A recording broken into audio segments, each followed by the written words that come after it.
just about set for this one. Let's meet the starting lineups first for those Jericho Jayhawks. 11 wins on the season, sitting atop Conference A2. They show up with a very strong back line. Jake Liu, 6'3" junior, anchors it. 5 midfielders. Kian Gasvini has 4 goals and 7 assists, playing alongside Jordan Miller. And then up top, Ari Kantorowicz tied for the county lead with 22 goals.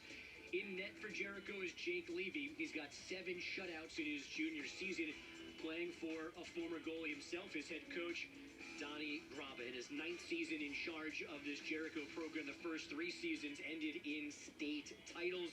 He was the goalkeeper for St. John's in 1996 when they won the NCAA crown. On the other side, for the Cougars, Josh Levine, a really good complement to Pearson Fuso on that back line. Ryan Cook and Zach Wheat to make things go in the midfield.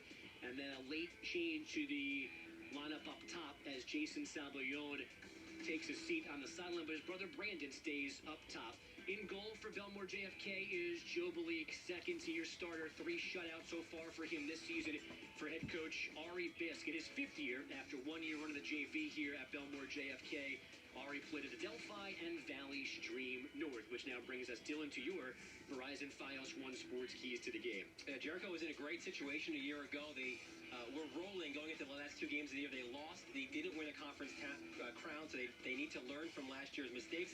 They need to keep the ball on the ground. Bellmore's got to play great team defense. That means from the forwards all the way back. And they've got to really try to concentrate on Jordan Miller. The less touches Miller has, the better chance they have of winning this game. And now we're just about set to go for this one. And as Dylan mentioned at the very top of the broadcast, a lot riding on this game for both of these programs. Jericho with 11 wins on the season, leads Conference A2. They have clinched at worst a share of the conference title. The only way they don't win it outright is if they lose their last 2 games and Cary wins its last 2. But still, in terms of tiebreakers, Jericho will be the highest seeded team coming out of Conference A2. For Bellmore JFK, they've got 2 games left. They need to finish at 500 to make the postseason, and right now they're at 500. So they need results over these last 2 games.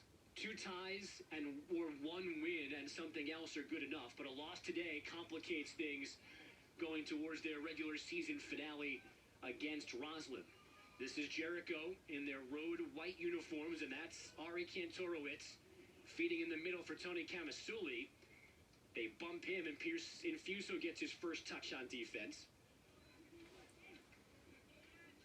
Bellmore, a traditional 4-4-2 formation, a little bit of a different shape from this Jericho team with 5 midfielders, 2 kind of sitting back closer to that back line, Dylan. Yeah, it's a 3-5-2, but it could quickly change as the game dictates. So you could have Martino and Kozahar are your kind of dual 6s, and they can both push up in the attack. And, of course, you get the fullbacks also activated in the attack, so they can quickly alter their shape. But it is a defensive look, especially led by their center back, Jake Liu, who has had a phenomenal year. Miller playing through, but a little too strong. Running in was Kamasuli, but jumping on top of it is Joseph Balik.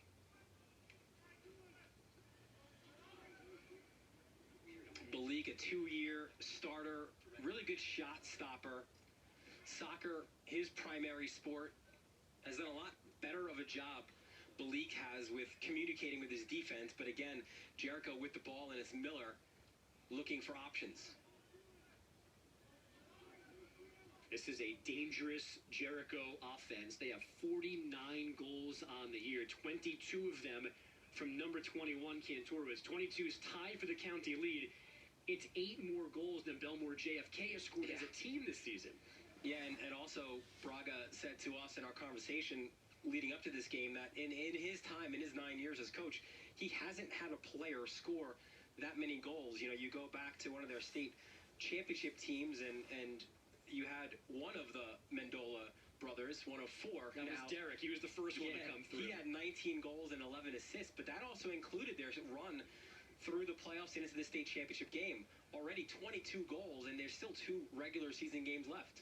Bellmore trying to run onto that one, but Jake Levy able to pick it up inside the box. There's Ari Kantorowicz, who is kind of a hidden gem. He'd been playing private school the last 3 years, kind of a legend. Everyone knew about him from club teams and whatnot and growing up, but was not playing quote-unquote regular high school soccer, at least in public schools here in Nassau County. And his family and the Jericho coaching staff and Donnie Braga went back and forth, and finally here he is for his senior season, and he has just stormed through Nassau County to the tune of 22 goals.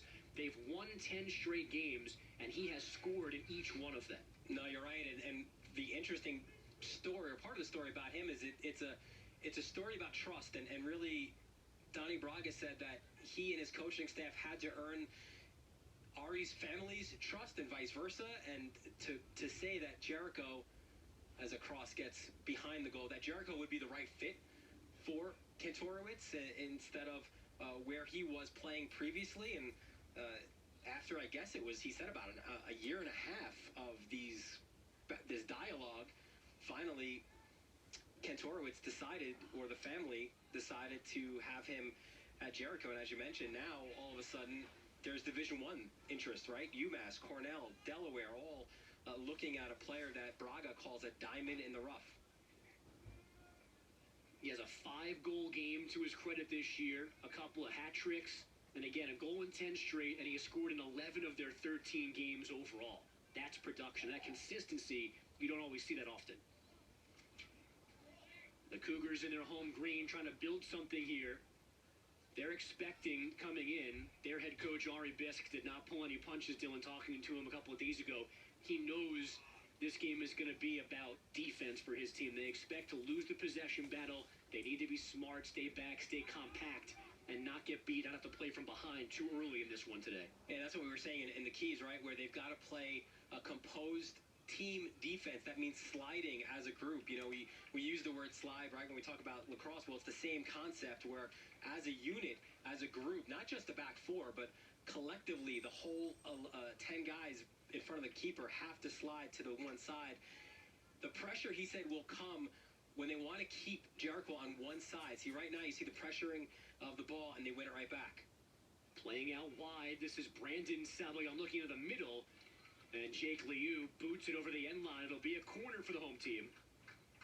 Brandon Sabayon, an interesting story, and we were looking forward to seeing the two Sabayon brothers together up front, which has been a rarity.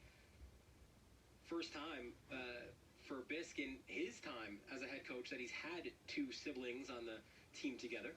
Brandon, number 16, is a freshman. His older brother, Jason, is a senior. Didn't play the last 2 years. Came back this year, I would assume, partially to be on the team with his brother, but he's unavailable today. The corner becomes nothing, and maybe a counter for Jericho. This is Kantorowicz pushing, trying to cross. Levine stops that. That was a fantastic sliding challenge, and Kantorowicz just went into another level. He gets the ball from Miller. Look at his touch and acceleration, and as you mentioned, just staying with him. A great job, sliding tackle, but it is a Jericho corner. Levine can get forgotten sometimes playing next to Pearson Fuso on that back line for Bellmore, but he's an all-conference player from a year ago, a captain, third-year varsity player. And you see his abilities there, staying with Kantorowicz.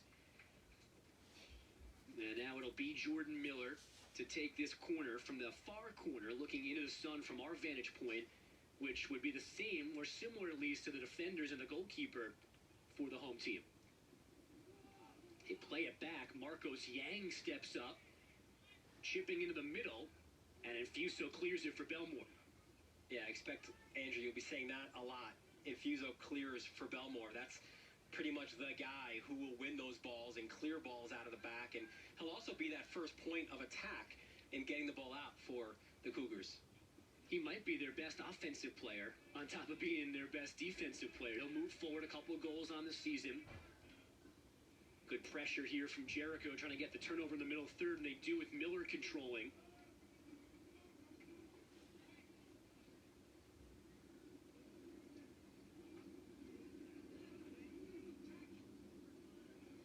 And you see already, right, Miller just drifts to wherever the ball is, right? He's a center midfielder, but he's got that freedom to just sniff out where the ball is and always get a touch. So dangerous, one of the smallest players on the field, but gets his nose dirty, afraid of no matchup. That is going to be a lot of contact on the end line there. And it's going to be a corner once again for Jericho. Now you can see the battle, and it will go off a Bellmore player right there. That last touch. That's Zachary White's back defensively against Jack Madola, number 8. Miller way up in the air. And that's a foul against Jericho, and Fuso got his head on it as well defensively. And Fuso, we mentioned in the top, Hofstra very much on his radar, on his interest list. An all-county player a year ago, just incredibly strong. Here, he features as a center back. When you think next level and Division I college, it's more as a left back, which is also where he plays his club ball for the Levittown Gunners. Not to oversimplify things, but he's probably not the right size for center back in Division I soccer. Yeah, thickness-wise, he's good, but he's probably about 2 or 3 inches shorter than most Division I center backs. But that hard-nosed, gritty mentality, the ball winning, certainly works out well as a fullback. Savillon coming back the other way. Joshua Platt, who started in place of his brother, was with him. He could not get through multiple defenders. So turning with it is Paolo Martino, number 10 in white. And now it's Kantorowicz trying to blitz his way through the middle, but that was stopped. Bad touch by Savillon, puts it back on Jericho's foot. A dangerous diagonal ball from Jericho in the back nearly cost them. Big left foot from Austin Brown straight ahead. Returned by the Cougars, but here's Martino. Kantorowicz against Infuso, and Infuso knocks the ball away. But there was a whistle on that. Yeah, a little push on that challenge by Infuso. And that's a 1v1 matchup that we're really looking forward to seeing throughout this game. Infuso, arguably one of the county's best defenders against certainly one of the best forwards in Kantorowicz. His coach said he's usually the best player on the field. Today, though, with Miller and Kantorowicz on the other side, might get a run for his money. But either way, this is 2 or 3 elite players. Dangerous ball in, and it is in. The second chance is Kantorowicz. He's got number 23. And it all starts with the free kick by Miller. He just slides it off to Austin Brown, number 3, the left back, into space, and then Brown does the rest of the work. Here you see it. No one on Brown, right? He takes a touch, he puts his head up, and serves a spectacular ball into space.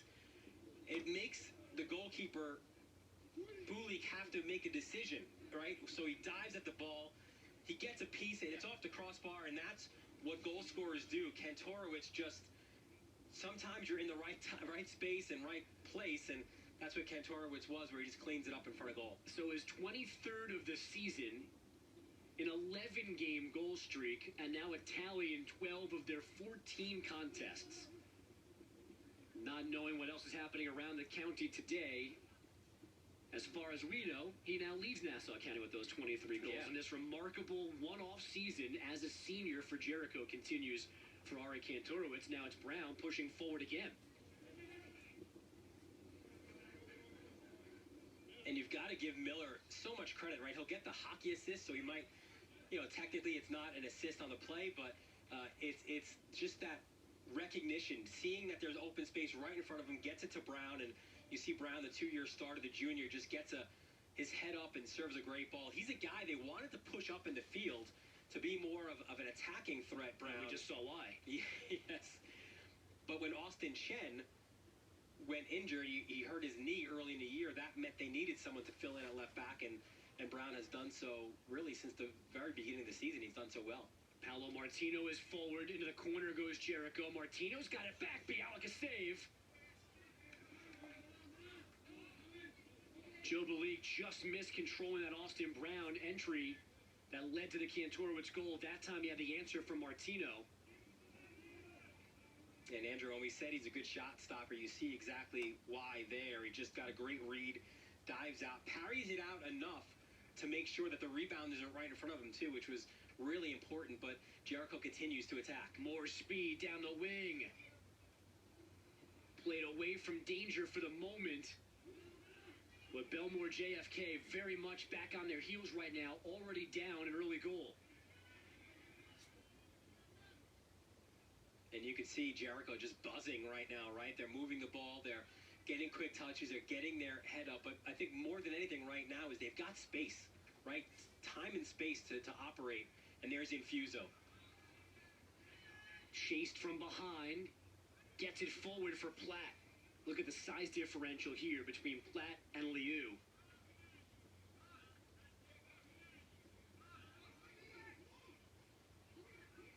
Cougars looking for an answer, at least to take some momentum back. Infuso, pressed from behind by Miller.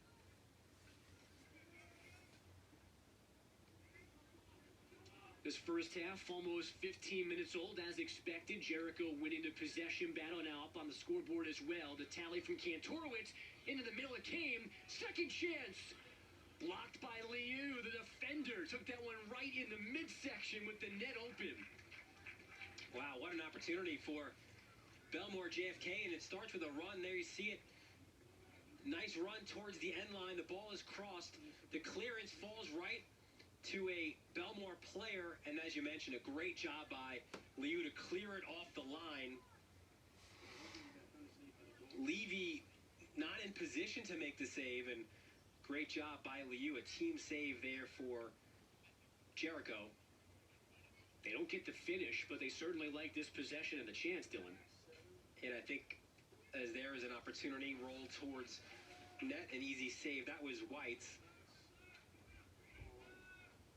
We're seeing early on, too, Levy not taking goal kicks and really not doing much in distribution as we have our first change of the game for Bellmore, actually for both teams. And Levy, when we spoke to Donnie Braga, the Jericho head coach, said he was a game-time decision. That was with the clock winding down towards the start of this game. It couldn't have been more of a game-time decision. They were walking to the sideline for their last pregame chat, still not knowing who their goalie would be.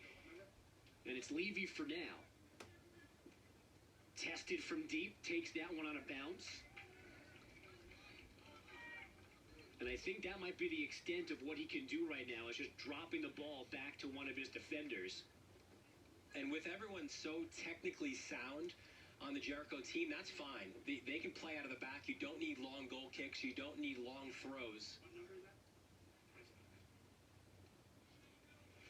Cougars trying to hang on this one. You certainly sense that scoring opportunity that the Cougars had, I think, gives them a lot of confidence, right? They were on their heels, and there's Miller again. Look at the acceleration in the space. David Blumberg just came into the game, a quick touch. Kantorowicz is offside. Tried to hold up, get onside. But he couldn't do it, so the whistle comes. And there you see the standings. This is what we spoke about earlier. You see that the Jericho and Cary and the Nassau Conference A2 standings, they've already clinched a playoff spot. They've already clinched, at worst, a share of the conference title. Correct, but they have no interest in sharing anything. They want it all to themselves. Yeah, 1 point in their last 2 games gets them that outright. And that desire to be the outright champs goes back to a year ago. Almost the same spot, in position atop the conference with 2 games to go. They lost their second to last game. They played the back half of that one down a man because of a red card, lost it. Then came here with Bellmore JFK needing to win to get into the postseason. And down that player who had gotten the red card in the second to last game, lost 3-2. Josh Levine scored the game winner there to get Bellmore JFK into the postseason. And Jericho went from a high seed all the way down to number 11, which forced them to play Mepham sooner than they would have liked to, and Mepham knocked them out. And that's where we said at the beginning, lessons learned. That's where you learn your lessons from last year's game. Here comes a dangerous opportunity now for Bellmore. It's a set piece for Bellmore. And I think where you see the spot on the field, this could set up for an Infuso strike on frame. He's walking forward. Zach White puts it down for him. So this will be a 25-yard attempt. And I would not be surprised if Infuso takes it. This is right in his wheelhouse. There's a 5-man wall. He goes left foot low. Got a piece of the wall. And then handled by Levy. Joe Kozahar gave it up.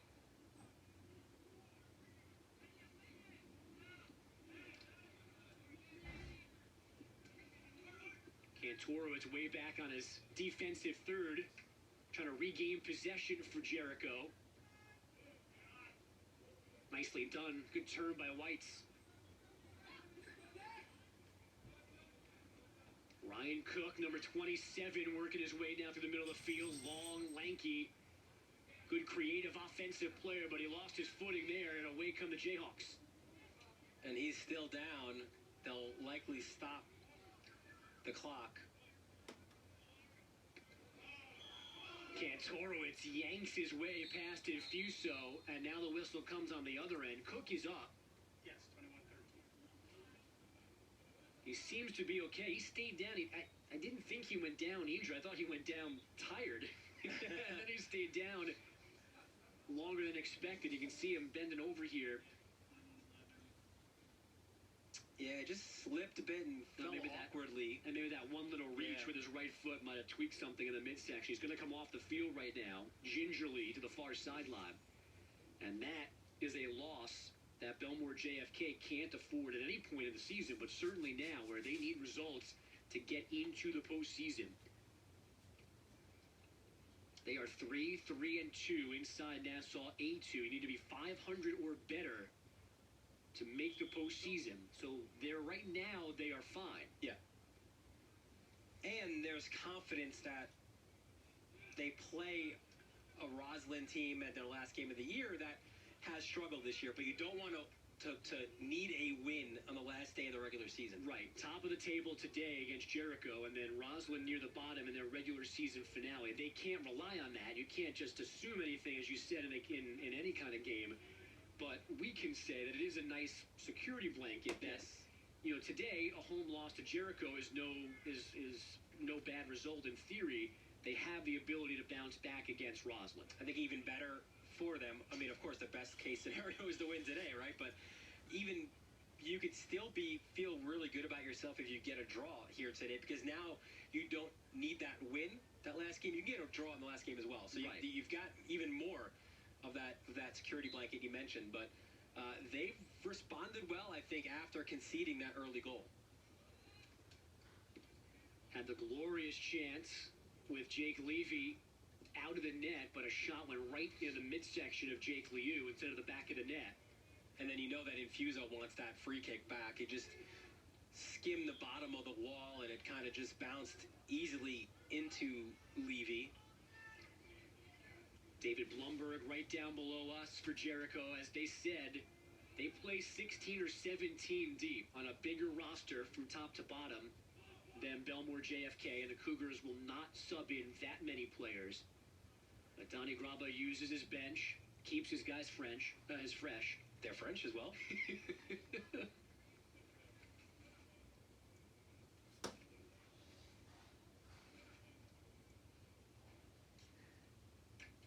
And also with Jericho, you know, again, they learned the lesson from last year, and another dangerous ball down the sideline. Good hustle, but unable to keep it in. Rohan Basine, number 15, who is in for Jericho. The funny thing, when you think of Jake Levy, you feel it's kind of a double-edged sword for a Jericho keeper, right? Because on one hand, you've got a guy in Donnie Braga who played at the highest level, who won a national championship at St. John's, and he trains goalkeepers throughout. The youngest, and in fact, he had Levy when he was just a pup. But the other side of that sword is he's not easy on his keepers. He demands a lot out of them. So if you're committed like Levy is, you do get the most out of that relationship. Kantorowicz over the top. Wasn't sure Miller was onside. No flag came up. Miller working the far side. The cross to the back post. That came out of nowhere off the far line. And that was Miller again, a dangerous whipped service. Low cross across the face of goal. There you see, look at Miller, his face up, his head up, looks for an option, goes back post, a diving header option. Kantorowicz just missed what would have been a sensational goal. We've crossed the midpoint of this opening half alongside Dylan Butler. I'm Andrew Bogusch. 1-0 is our score. Ari Kantorowicz scored it in the 11th minute on a great service into the box from Austin Brown. Joe Balik got a hand on it. That pass went off the post, and then Kantorowicz cleaned it up. Here's Brown back defensively, and now sprinting the other way for Jericho.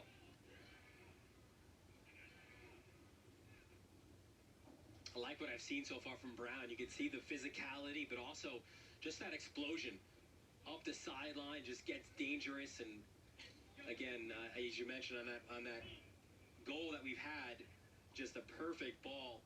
What I like about the ball from Brown was that you put it into a spot where Balik's got to make a decision, right? A lot of times guys cross the ball too close to the goalkeeper where it's an easy save. He put it out to a spot where now Balik's got to decide, do I come off? Do I make a play on the ball? He did. He got a piece, and as we saw, Kantorowicz cleaned it up. Pearson Fuso far sideline. Rohan Basine in the way.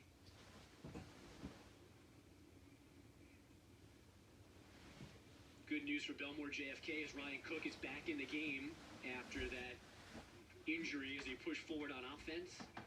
Limped off. Barely missed any playing time. 27 in green back in the middle. Yeah, Cook has a connection with Braga in that where Braga played for St. John's, so did Cook's dad, Scott. Different years, not on the same team, but Scott Cook played for St. John's, and the Cook family, big soccer family here in Bellmore. We should point out, too, that you have a ring from that 1996 St. John team as well. Somewhere as the play-by-play guy of that Red Storm national championship team.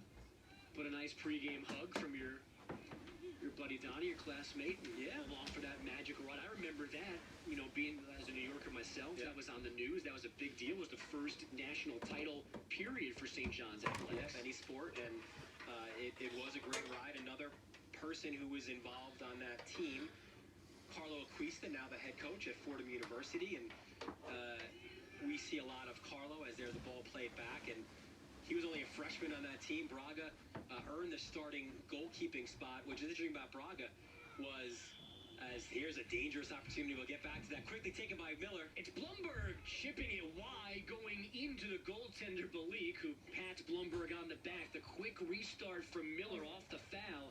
And it almost worked. And that's what you love again about Miller is everyone thought this was going to be set up for a quick. Look at the Bellmore defense slag off. Miller takes advantage, puts it in. What the hell?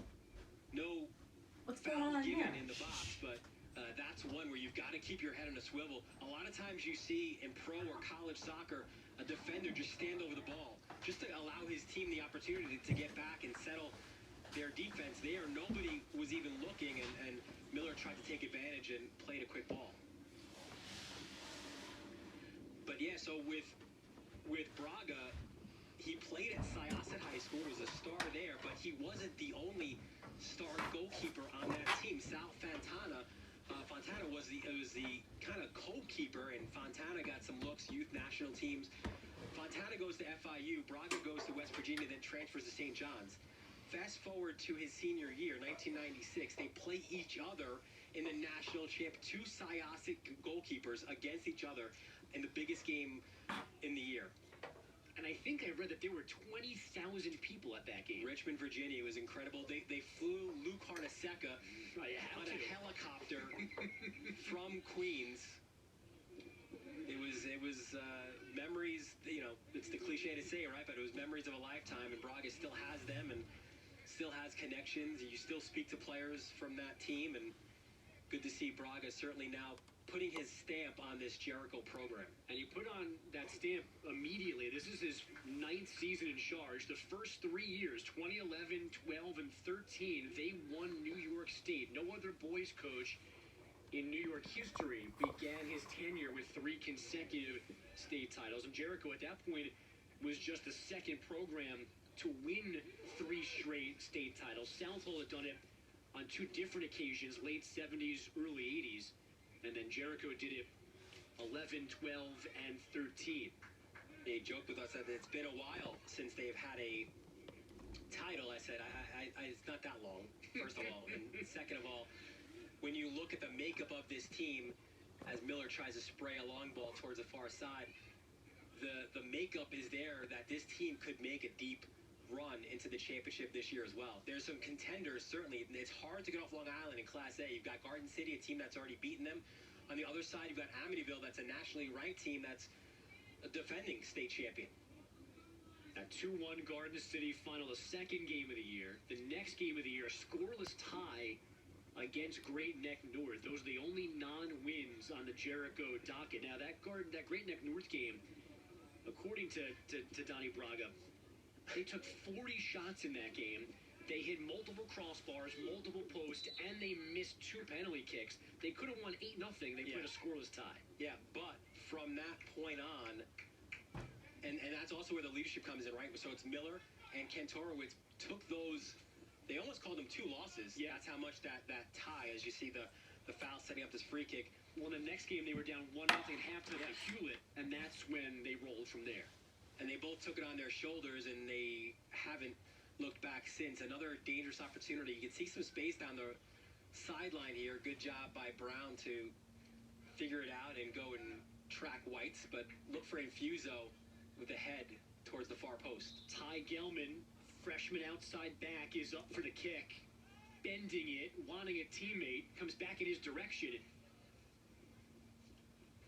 Heavy first touch, and it goes out by Jake Medola. We mentioned the 4th Medola to play for Donnie Braga. You mentioned Derek, his older brother, the leading scorer of those 2 state championship teams. Alex, a captain as well on the team, also won a state championship. And then there was Luke, who played 2 years as well.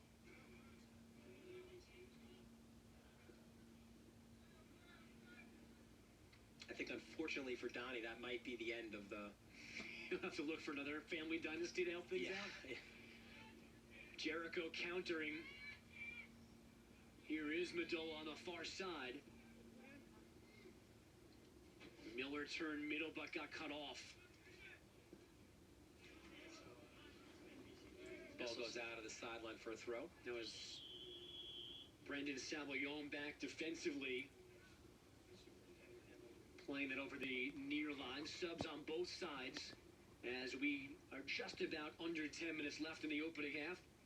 The goal way back in the 11th minute. Ari Kantorowicz scored his 23rd of the season, which at the moment we believe leads Nassau County, not having live updates from around the county this afternoon. Came into the day tied at 22. 11 straight games with a goal now for number 21 in white. And that just, again, speaks, as it's headed out by Infuso, that just speaks to, again, how good of an attacking player Kantorowicz is, because he's a marked man. They know right away from the start of the year, hey, keep an eye on 21. Hey, mark 21. He does still get marked, but he gets those spaces. You can see just that poacher's ability, and there's Infuso, who's mostly charged today with trying to limit Kantorowicz's opportunities. They'll follow him as much as possible. Third corner of the opening half for Jericho. Tony Camasuli will take it. And play it short. It is Kantorowicz getting the end line. Coming back to the middle. That's off a leg. Another corner. So impressive. You can see why he's a Division I talent. He shows for the ball. Again, he's the marked guy. Look at his turn. Bang, right there. End line. Continues to go.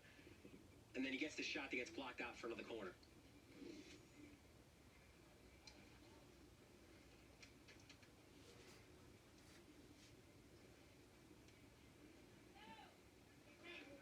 Joe Kozahar is going to take this corner now for Jericho. And so this will be an in-swinging variety, unless, again, they look to play it short. No one there, though, to support. To the near post, ricocheting to a left foot, not gotten cleanly. Cougars not yet out of trouble. Kozahar back on it for Jericho. A near connection there with Paolo Martino, number 10. You mentioned Fordham earlier. His older brother Mateo is with the Rams right now. And the two Martino brothers, very, very tight. Another foul called. This time they'll stop the clock and perhaps give a card. But yeah, Paolo, the younger brother, Mateo, a two-time All-State player, now at Fordham. Zach Weitz has shown this yellow for dissent. Had a word or two for that call. And he'll have to leave the game. And here's the first infraction. Yeah, the yellow is not for the foul. The foul's not even on him. It's that. Yeah. Slamming his legs, and a couple of extra comments to the trail referee that made that call. So as we were speaking about it, Martino on the ball, one of the captains, and he will now walk off the ball, leave it for Miller, who comes in to take this. He replaces Adriano Greco.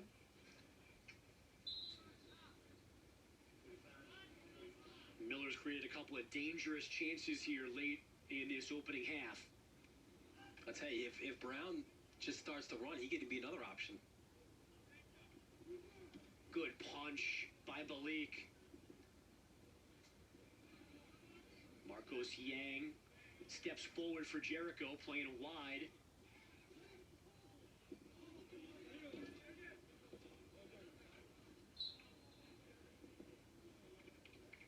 And a foul called. I think it was on Mendola. A little shoulder, so it'll be Bellmore ball. Lorenzo Bonilla, number 2 in green, a sophomore. Makes way for Josh Levine on the restart. Yeah, Bonilla really athletic, solid 1v1 defender. Levine stepping through Kantorowicz, breaking up a pass and maybe triggering this counter. Nice step over. Kozahar there defensively, down the flank, coming across, but nobody on the end of that. I'll tell you, that was all Levine, the 3-year varsity starter, the captain. He gets things going first defensively, but first you see the step over. What I liked there, too, what he did was he just moved the space himself, got the ball out wide, created the space, and there you see that bouncing shot that skims just wide of the far post. Opportunity by Connor Thier, the 2-year starter, the lefty. Getting late in the first half here at John F. Kennedy High School in Bellmore. We're inside Nassau A2 this afternoon. Second to last regular season game for these two schools. Jericho leads with Mendola looking for more, and he just missed the near post, and he's down holding his right leg. And Miller again with the through ball. Puts it perfectly onto the foot. Here you see it again. Miller, look at that, outside of his right foot. The touch, Mendola, one touch, and then he gets hammered on the follow-through. No foul, though, and feeling the effect still does as he will now limp off for a substitution. Free subs will want to get fresh legs out there. David Blumberg, number 24, comes back in. A lot of shots total in this game. No surprise that Jericho, the more dangerous offense, leads in that category. Yeah, they very much are the aggressor. I think Bellmore, when they look back, they've got it, like that set piece, that was such a window of an opportunity that they didn't really get a chance to capitalize on. That's one that they no doubt would want back. Especially having Infuso on the ball. Jake Liu comes near side for Austin Brown. We go under 5 minutes left in the opening half. And Andrew, how about, here's another thing that's scary about Jericho, right? All those guys you just mentioned in the back, in that back 3 of Jericho, they're all juniors. They're all back next year. Kantorowicz, one of the seniors for Jericho. Here's Brown with that dangerous left foot. All the way through to the far side of the box. Infuso punts it straight up in the air. Bellmore JFK has some quality youth as well. There's 5 underclassmen starting for the Cougars. But Infuso and Cook, arguably their 2 best players, are seniors. Sabayon working on Brown. Good job there in the corner, and that's one of the underclassmen you mentioned, Brandon Sabayon, the freshman, really fast. So you want to play to his feet. There you see the speed that he has with Brown tracking him down. At this point, you want to just win something out of it. He does. He wins the corner. So another good opportunity here for Bellmore late. And again, you put your eyes on big number 23 for Green. Infuso right now out towards the left post, towards that far post. Connor Thier with his left foot takes it over the top of Infuso and everybody else. Ryan Cook runs it down. Cook got through 2 defenders. Still fighting him, and finally gives up possession. That's one of his strengths, that ability to kind of play through guys, that 1v1, and there's Miller again, switching the point of attack to open space on the left. Blumberg. Kantorowicz further down the field as Blumberg comes middle. Space for Miller. Nice step up by Whites. And another stoppage of play, and I think Blumberg and Bonilla had a little 1v1 battle coming up the field, and they're both going to be shown yellows.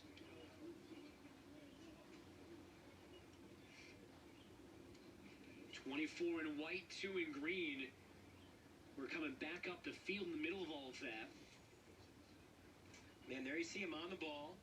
The cut inside. Oh, there it is. A little shot there and a little retaliation as well. And another one from Bonilla as well. So the interesting part of this now, this will set up for, it should actually be a drop ball, since neither team, I mean, Jericho had, I think Jericho had possession. But so this is like a face-off in hockey. I actually think that Bellmore had just gotten it, because Whites was upset that the whistle had come and stopped his counter, and now Miller's too quick on the drop, so we'll do it again. By the way, if you thought Miller was going to give an advantage at all and just allow Bellmore, no. And he wins it, and he just nearly split 2 defenders. Paolo Martino outmuscles Ryan Cook to corral for Jericho.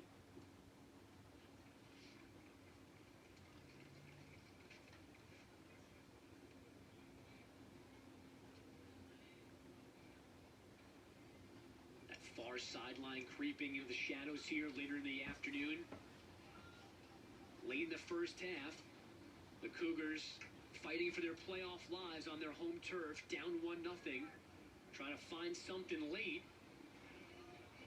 Long ball down the far sideline. Liu's back defensively. Sabayon runs the middle. Where's the help? Liu so long, just puts out that right leg.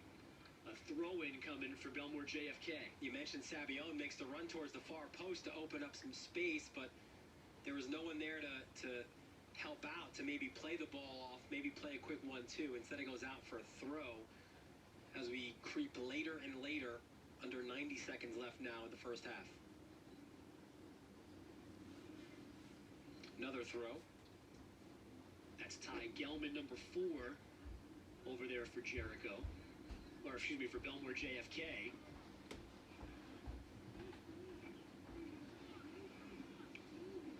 Just one popped up off the goalpost. And a goal kick coming for Jericho. You mentioned Ty Gelman, an underclassman, another one, right? A freshman on this team. Another one who's filling a position. He's more of a midfielder, but he's playing back because of need at left back. He's the captain of his club team in Albertson, so he has that leadership ability. His sister, a Division I commit to Bucknell, offside. Kantorowicz almost connecting down that right flank. We've seen him finish. That time he creates through the middle, and he almost sent Tony Camasuli through.